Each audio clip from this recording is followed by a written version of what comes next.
রমজানে খেজুরের চাহিদা অন্যান্য সময়ের তুলনায় অনেক বেড়ে যায়। এতে খেজুরের চাহিদাকে পুঁজি করে কিছু অসাধু ব্যবসায়ী ভেজাল খেজুর বিক্রি করেন। তাই খেজুর কেনার আগে তাতে কৃত্রিম মিষ্টি বা অন্য কোনো উপাদান মেশানো আছে কিনা তা নিশ্চিত হয়ে নেওয়া উচিত। ভালো মানের খেজুর চেনার বেশ কিছু উপায় রয়েছে, চলুন জেনে নিই সে সম্পর্কে।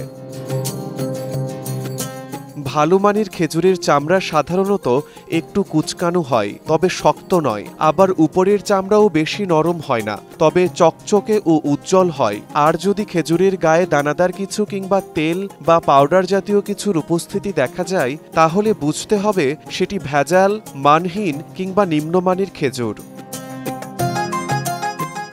ভালো খেজুরে স্বাভাবিক মিষ্টতা থাকে, তা কখনোই বেশি আঠালো বা চিনি জমাট বাঁধা অবস্থায় থাকে না। যদি খেজুরের গায়ে চিনির দানা বা অতিরিক্ত আঠালো মিষ্টি ভাব দেখা যায়, তবে সেটি নিম্নমানের বা ভেজালযুক্ত হতে পারে।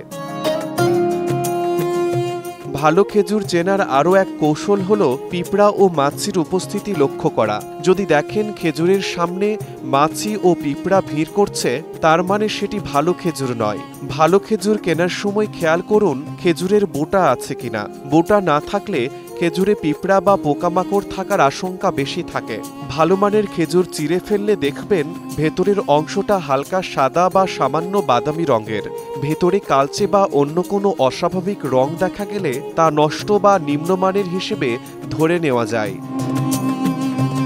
শিমুল হোসেন, সময় সংবাদ।